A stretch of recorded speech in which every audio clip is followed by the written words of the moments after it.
ঈদ মিলাদুন নবী ও সিরাতুন নবীর মধ্যে পার্থক্য কি? মিলাদুন নবী মানে হলো নবী সাল্লাল্লাহু আলাইহি সাল্লামের জন্ম, আর সিরাতুন নবী মানে হলো নবী করিম সাল্লাল্লাহু আলাইহি সাল্লামের জীবনী, জীবন চরিত। তো সিরাতুন নবীর মধ্যে নবী সাল্লাল্লাহু আলাইহি সাল্লামের জন্ম, মৃত্যু, শৈশব, বেড়ে ওঠা, আল্লাহর আদেশে নিজের জীবনের সব বিষয়গুলো এর মধ্যে আছে। সিরাতুন নবী মানে জীবন, জীবন ইতিহাসের মধ্যে সবই আছে। আর মিলাদুন নবী হলো সিরাতের অর্থাৎ নবী সাল্লাল্লাহু আলাইহি ওয়াসাল্লাম পুরো জীবনের একটা অংশ। এটা হলো একটা পার্থক্য। আরেকটা বিষয় হলো যে মিলাদুন নবী এটা আসলে উদযাপন বা অনুসরণ করার বিষয় না। নবী সাল্লাল্লাহু আলাইহি ওয়াসাল্লামের জন্মকে আমরা চাইলে অনুসরণ করতে পারবো না, যে উনি যেভাবে জন্ম হয়েছেন, যে তারিখে হয়েছেন, ওই তারিখে আমি হব, এরকম কোনো অপশন নাই তো। কিন্তু সিরাতুন নবী যেটা, এটা কি করা যায়? অনুসরণ করা যায়।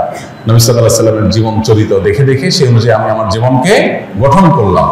তো এটা হলো মূলত আমাদের জন্য গুরুত্বপূর্ণ। আমাদেরকে নবী সাল্লাল্লাহু আলাইহি ওয়াসাল্লামকে আল্লাহ দিয়েছেন তাকে অনুসরণ করার জন্য। তাকে অনুসরণ করার নামগন্ধ নাই, কিন্তু তার মহব্বতের দাবি করে আমি যাচ্ছে তা করে বেড়ালাম, তো এটা আসলে ইসলাম হতে পারে না। অতএব আমাদেরকে নবী করিম সাল্লাল্লাহু আলাইহি ওয়াসাল্লাম অনুসরণ করার চেষ্টা করতে হবে।